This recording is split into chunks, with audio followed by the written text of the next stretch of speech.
Hej och välkomna till ännu en video från Sifan. Jag står i Stadsgården utanför Viking Lines terminal och är redo att kliva ombord på Cinderella, Östersjöns askunge. Cinderella har nyligen både renoverats och bytt linje. Nu ska hon gå mellan Stockholm och Helsingfors istället. Och det här ska vi titta närmare på i den här videon. I mars 2024 flyttade Viking Line sitt fartyg Viking Cinderella till att istället börja trafikera linjen Stockholm-Helsingfors parallellt med Gabriella. I och med detta flaggades fartyget om till finsk flagg och besättningen byttes till stor del ut. Andra förändringar, lite mer märkbara för passageraren, är att Viking Cinderella spenderade dryga 2 veckor på varv i Nådendal för att renoveras. Vi återkommer till vad som renoverats alldeles strax, men först en snabb liten historielektion. Viking Cinderella byggdes 1989 och var då världens största bilfärja när hon kom. Här syns också att det tidigare helvita skrovet bytts ut och hon sällar sig nu till de övriga röda båtarna i sin yttre look. Och för den som uppskattar äldre fartygsinredning och inredningselement finns mycket att titta på. Det är klart att jag hade kunnat kliva ombord och leta skavanker som flagnad färg och rost, men det var inte därför jag var ombord. Även om det inte gick att undvika saker som den här papperskorgen som envisades att prata med mig. Men med en dos humor och snälla glasögon på så fortsatte jag min tur ombord för att leta kännetecknande material och element för denna lätt ålderstigna dam. När man kommer ombord på däck 7 så möts man till exempel av denna receptionslobby med pelare som ger ett pampigt första intryck. Även de här fasta sittbänkarna med blått skinn vid de stora fönstren går i matchande stil. Här kan man också beskåda fartygets atriumschakt som sträcker sig över 4 däck. Materialvalen marmor och mässing märks även på många andra håll genom hela fartyget. Cinderella byggdes ju för att vara Viking Lines flaggskepp, en roll som Viking Grace och nu senast Viking Glory fått överta.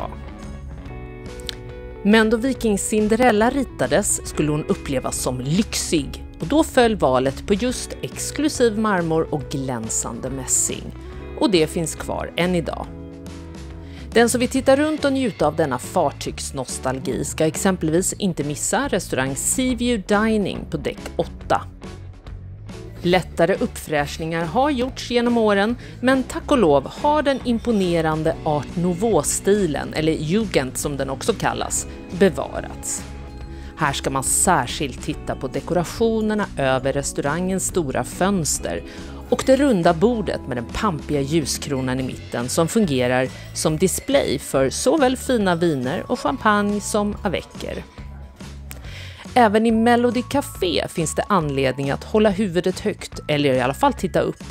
Trots att möblerna kan tyckas moderna så finns det även kvar intressanta designelement här, som stora retrolampor i taket i Tiffany-stil. Cinderellas trappa ut med de stora panoramafönstren ger också inte bara ett maffigt intryck utan är också Viking Line-typiska. Både Viking Grace och Viking Glory är ju byggda på liknande sätt. Men man kan ju inte bara leva på nostalgiska element. Viking Cinderella fräschades även upp inför förflyttningen till Helsingforslinjen. De mest omfattande renoveringarna utfördes i hytterna. Totalt 289 hytter totalförnyades. Våningssängar ersattes med dubbelsängar och de fick även nya madrasser. Själv hade jag en hytt med koden LXA, det vill säga en Seaside Premium Large. Och de här hytterna är hela 29 kvadratmeter stora och ligger på däck 9 och 10.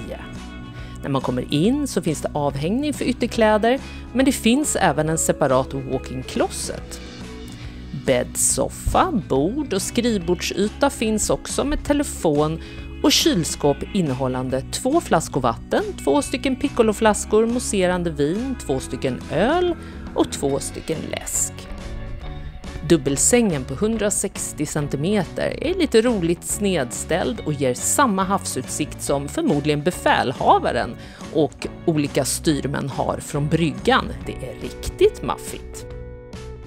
Kylskåp med innehåll ingår också i Seaside Premium Promenad, LXB, men inte premiumfrukost som man får i Lyx A och i sviterna.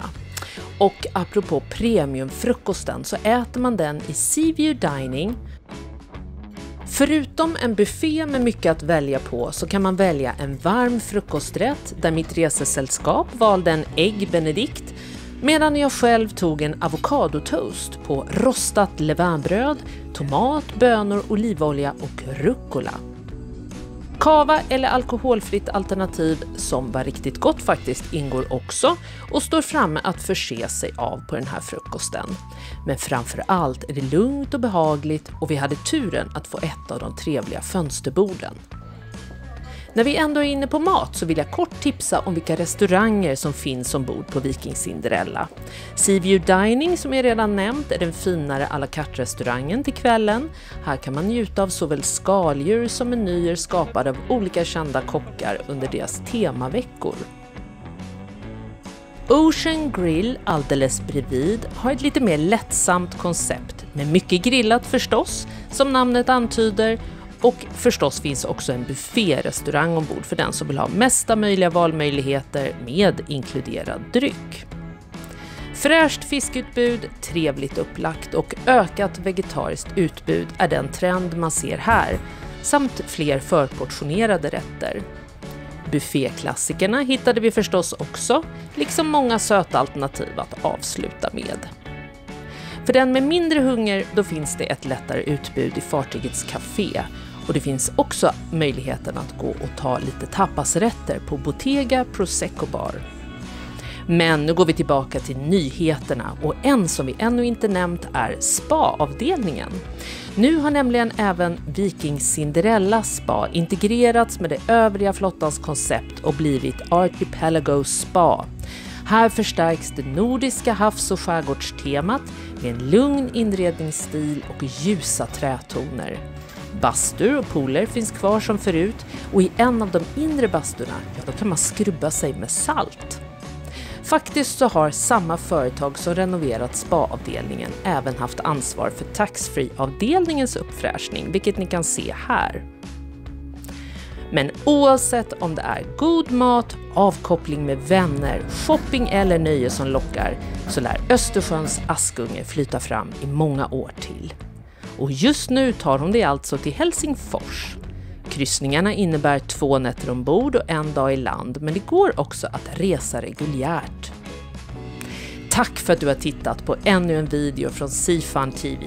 Tryck gärna tumme upp på den här videon om du tyckte om den och prenumerera om du inte redan gör det. Följ oss också gärna på Instagram, TikTok, Facebook och webben. Och för dig som vill kryssa lite längre ut i världen, ja då finns också servicen Seafun Travel. Ha nu en riktigt härlig kryssningssommar så ses vi snart igen. Hej då!